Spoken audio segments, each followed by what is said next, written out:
ਜੀ ਦੋਸਤੋ, ਅੱਜ ਸੈਰ ਕਰਵਾ ਰਿਹਾ ਤੁਹਾਨੂੰ ਪਸਰੂਰ ਸ਼ਹਿਰ ਦੇ ਵਿੱਚ ਵਾਕਿਆ ਕਦੀਮੀ ਗੁਰਦੁਆਰਾ, ਜਿਹੜਾ ਕਿ ਤਲਾਬ ਤੁਸੀਂ ਦੇਖ ਰਹੇ ਹੋ। ਇੱਥੇ ਸਾਡੇ ਸਿੱਖ ਭਰਾ ਜਿਹੜੇ ਸਨ ਉਹ ਇਸ਼ਨਾਨ ਕਰਦੇ ਹੁੰਦੇ ਸਨ।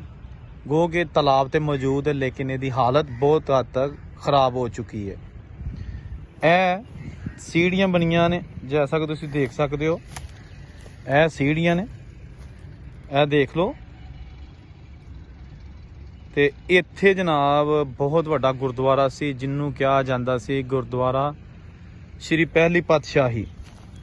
ਕਿਹਾ ਜਾਂਦਾ ਹੈ ਕਿ ਇਸ ਗੁਰਦੁਆਰੇ ਤੇ ਜਦੋਂ ਰਣਜੀਤ ਸਿੰਘ ਨੇ ਤਾਮੀਰ ਕਰਵਾਇਆ ਤੇ ਉਸ ਤੋਂ ਬਾਅਦ ਬਾਬਾ ਜੀ ਗੁਰੂ ਨਾਨਕ, ਜਿਹੜੇ ਕਿ ਸਿਆਲਕੋਟ ਤੋਂ ਨਾਰੋਵਾਲ ਆਪਣੇ ਆਖਰੀ ਸਫ਼ਰ ਦੀ ਤਰਫ ਗਾਮਜ਼ਨ ਸੀ, ਉਹ ਜਦੋਂ ਇੱਥੇ ਪਹੁੰਚੇ ਇਸ ਜਗ੍ਹਾ ਤੇ ਉਹਨਾਂ ਇੱਥੇ ਆਰਾਮ ਕੀਤਾ ਔਰ ਇੱਥੇ ਇੱਕ ਬੇਰੀ ਦਾ ਬੂਟਾ ਵੀ ਲਾਇਆ। ਇਹ ਬੇਰੀਆਂ ਦਾ ਬਹੁਤ ਵੱਡਾ ਬਾਗ ਸੀ ਇੱਥੇ, ਲੇਕਿਨ ਹੁਣ ਖਤਮ ਹੋ ਰਿਹਾ ਹੈ। ਮੈਂ ਤੁਹਾਨੂੰ ਦਿਖਾ ਰਿਹਾ ਕਿ ਉਹ ਗੁਰਦੁਆਰਾ ਜਿਹਦਾ ਇੱਕ ਦਰਵਾਜ਼ਾ ਹੀ ਸਿਰਫ ਬਚਿਆ ਹੈ, ਉਹ ਕਿੱਥੇ ਵੇ। ਬਿਲਕੁਲ ਤੁਸੀਂ ਸਕਰੀਨ ਤੇ ਸਾਹਮਣੇ ਵੇਖ ਰਹੇ ਹੋ, ਇਹ ਵੀ ਗੁਰਦੁਆਰੇ ਦਾ ਦਰਵਾਜ਼ਾ। ਬਹੁਤ ਹੀ ਪੁਰਾਣੀ ਇੱਕ ਸ਼ਾਹਕਾਰ ਹੈਗਾ, ਜਿਹੜਾ ਕਿ ਉਹ ਬਿਲਕੁਲ ਆਪਣੇ ਆਖਰੀ ਸਾਹ ਲੈ ਰਿਹਾ। ਦੋਸਤੋ, ਤੁਸੀਂ ਜਿਸ ਤਰ੍ਹਾਂ ਕਿ ਵੇਖ ਸਕਦੇ ਹੋ ਕਿ ਬਿਲਕੁਲ ਛੋਟੀ ਇੱਟ ਦਾ ਇਸਤੇਮਾਲ ਹੋਇਆ। ਇਹ ਦੇਖੋ, ਕੋਈ ਇਹ ਸੀਮੈਂਟ ਸਰੀਆ ਨਹੀਂ ਹੈਗਾ, ਲੇਕਿਨ ਇੱਕ ਅਰਸਾ ਹੋ ਗਿਆ ਕਿ ਇਹ ਇਸ ਤਰ੍ਹਾਂ ਹੀ ਖਲੋਤਾ ਹੈ। ਨਕਸ਼ਨਗਾਰੀ ਦਰਵਾਜ਼ੇ ਦੀ ਅੱਜ ਵੀ ਮੌਜੂਦ ਹੈ। ਇਹ ਤੁਸੀਂ ਦੇਖੋ। ਤੇ ਅੰਦਰ ਚੱਲਦੇ ਆ ਜੀ। ਇਹ ਪੌੜੀਆਂ ਨੇ। ਇਹ ਆ ਗਿਆ ਗੁਰਦੁਆਰੇ ਦੱਸੇ ਹਨ। ਇਹਦੀ ਚਾਰਦੀਵਾਰੀ ਖਤਮ ਹੋ ਗਈ ਹੈ। ਤੇ ਇਹ ਫਰਸ਼ ਦੇਖੋ, ਫਰਸ਼ ਵੀ ਛੋਟੀ ਇੱਟ ਦਾ। ਇਹ ਮੈਂ ਕੈਮਰਾ ਕੋਲ ਕੀਤਾ।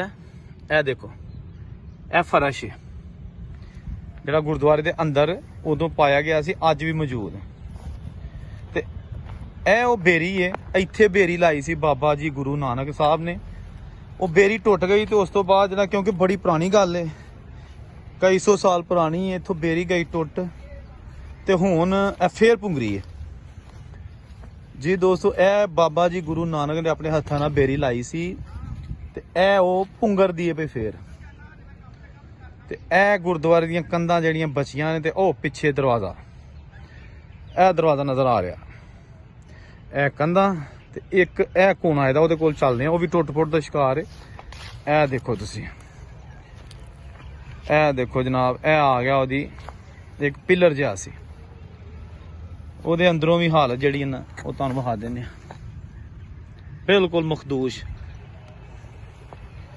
ਦੋਸਤੋ, ਬਹੁਤ ਸਾਰੀਆਂ ਇਸ ਚੈਨਲ ਦੇ ਉੱਤੇ ਵੀਡੀਓ ਪਾਈਆਂ ਨੇ ਗੁਰਦੁਆਰਿਆਂ ਦੀਆਂ, ਮੰਦਰਾਂ ਦੀਆਂ, ਮਸਜਿਦਾਂ ਦੀਆਂ ਮਾਲੂਮਾਤੀ। ਅਗਰ ਤੁਸੀਂ ਹੋਰ ਵੀ ਵੀਡੀਓ ਵੇਖਣਾ ਚਾਹੁੰਦੇ ਹੋ ਤੇ ਇਹ ਵੀਡੀਓ ਦੇ ਬਾਅਦ ਤੁਸੀਂ ਮੇਰੇ ਚੈਨਲ ਨੂੰ ਜ਼ਰੂਰ ਵਿਜ਼ਿਟ ਕਰਨਾ। ਉਹਦੇ ਵਿੱਚ ਤੁਹਾਨੂੰ ਬੜੀਆਂ ਮਾਲੂਮਾਤੀ ਵੀਡੀਓ ਮਿਲਣਗੀਆਂ, ਪਾਰਟੀਸ਼ਨ ਤੋਂ ਪਹਿਲਾਂ ਦੀਆਂ, ਹਿੰਦੂ ਸਿੱਖਾਂ ਦੋਸਤਾਂ ਭਰਾਵਾਂ ਦੀਆਂ।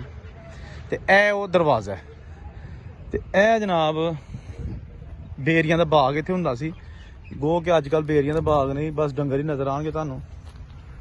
ਬੇਰੀਆਂ ਦਾ ਬਾਗ ਤੇ ਖਤਮ ਹੋ ਚੁੱਕਿਆ। ਤੇ ਇਹ ਇੱਕ ਦਰਵਾਜ਼ਾ ਗੁਰਦੁਆਰੇ ਦਾ ਬਚਿਆ ਤੇ ਜਾਂ ਬਚਿਆ ਤਲਾਬ। ਇਹ ਤਲਾਬ ਹੈਗਾ ਜਨਾਬ, ਇਸ਼ਨਾਨ ਸਥਾਨ ਕਰਦੇ ਸਨ ਇੱਥੇ ਸਾਡੇ ਸਿੱਖ ਭਰਾ ਪੁਰਾਣੇ ਦੌਰ 'ਚ।